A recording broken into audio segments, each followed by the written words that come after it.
don't regard myself as a politician. I still regard myself much more as a businessman who's in politics because things need fixing. So, are you talking to the next Prime Minister?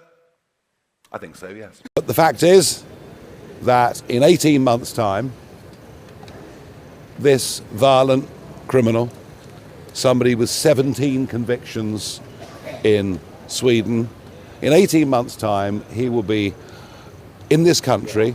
Reform's shocking poll number, a political revival. Before we dive into what might be the most seismic political earthquake Britain has seen in a century, do me a favor and hit that subscribe button. Trust me, you'll want to be notified when the next bombshell drops. Right, let's get into this absolute car crash. The numbers are in, and frankly, they're utterly catastrophic for Sir Keir Starmer. We're not talking about a bad poll here. We're talking about political annihilation on a scale that would make even the most hardened Westminster observer's jaw hit the floor. A new MRP poll conducted by communications firm PLMR alongside electoral calculus has revealed something that Labour spin doctors will be having absolute nightmares about. Nigel Farage's Reform UK is projected to win 445 seats. Let that sink in for a moment. 445. That's not just a majority. That's a landslide of biblical proportions, giving Reform a majority of 258 seats, which would be larger than Stanley Baldwin's legendary victory in 1924. Now, you might be thinking this sounds like fancy politics, some fever dream cooked up by Reform activists with too much time on their hands. But this is a serious MRP poll, the same methodology that accurately predicted previous election results. And the carnage it predicts for the two main parties is absolutely staggering. Labour, the party currently running the country, would be reduced to just 73 seats. 73. That's not governing territory.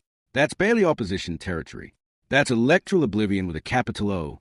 The Conservatives, who've dominated British politics for over a century, would plummet to just 7 seats. 7. That's not even enough to fill a minibus. Keir Badenoch's party would find themselves in 5th place, trailing behind not just Reform and Labour, but also the Liberal Democrats and Jeremy Corbyn's hard-left Your Party. The humiliation would be complete. But here's where it gets properly brutal. The poll doesn't just predict a change in numbers. It predicts a wholesale decapitation of the Labour front bench. We're talking about the big hitters, the household names, the people running the country right now. Chancellor Rachel Reeves, the woman holding the purse strings of the British economy, would be ousted by Reform. Foreign Secretary Yvette Cooper, gone. Energy Secretary Ed Miliband, out on his ear. Education Secretary Bridget Phillipson, shown the door. All of them defeated by Nigel Farage's insurgent party.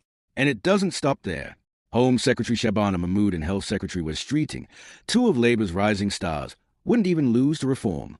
They'd lose their seats to Jeremy Corbyn's Your Party, led by Jeremy Corbyn himself and former Labour MP Tsar Sultana. Imagine the scenes. The current Home Secretary and Health Secretary losing to the hard-left faction that Labour spent years trying to purge from their ranks. The irony would be delicious if it weren't so devastating. Reform's Lee Anderson, never one to undersell his party's prospects, was absolutely gleeful when discussing these projections.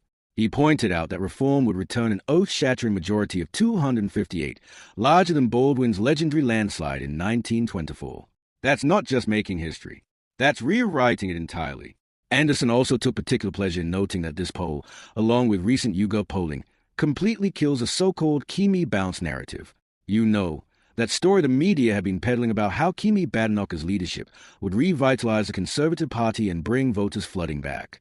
Well, according to this poll, not only is there no bounce, but Badenoch herself would lose her own seat to Reform.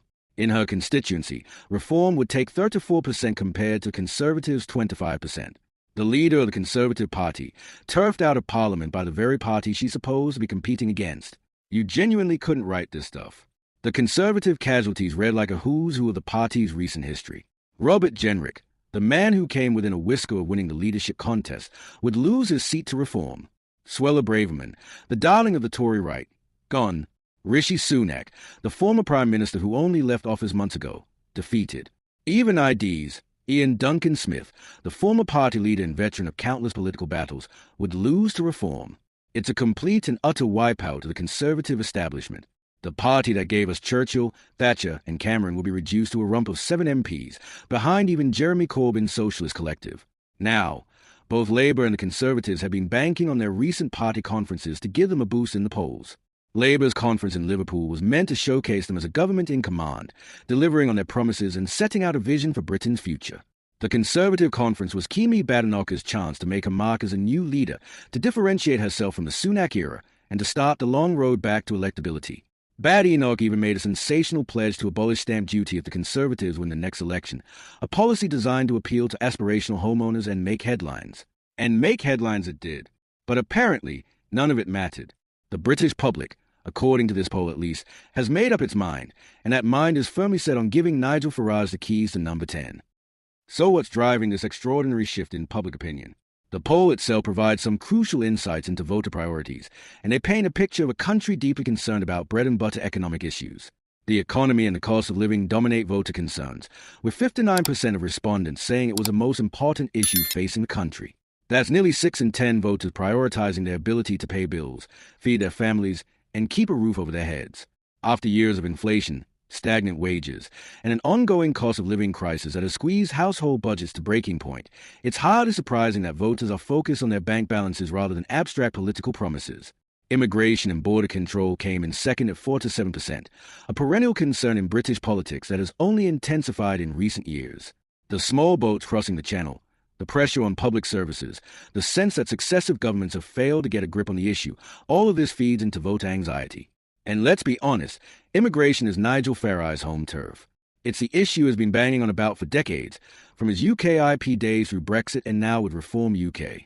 If voters are prioritizing immigration, Farage is perfectly positioned to capitalize on those concerns. The NHS came in third at 4 to 4%, which tells you everything you need to know about the state of Britain's health service. After years of mounting waiting lists, staff shortages, and stories of patients dying in corridors, voters want action. They want a health service that works, that's when they need it, that lives up to the founding principles of care free at the point of use. Crime, justice, and policing came in fourth at 22%, a significant but notably lower priority compared to the top 3 issues. Kevin Craig, the CEO of PLMR who commissioned this poll, didn't mince his words when describing what these numbers mean.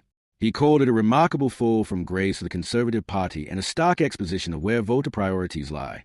And is absolutely right. The Conservatives, who positioned themselves as a party of economic competence, of law and order, of managing immigration, have been completely abandoned by the electorate.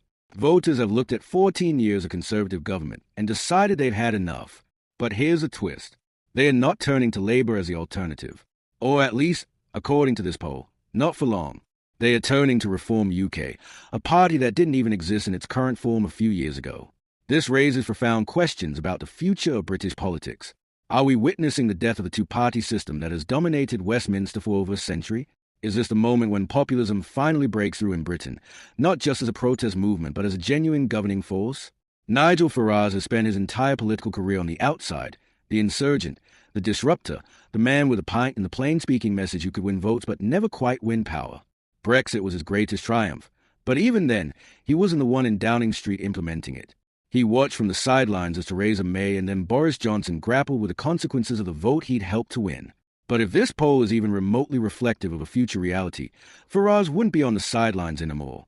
He'd be running the country with a majority so large he could do pretty much whatever he wanted. The implications are staggering.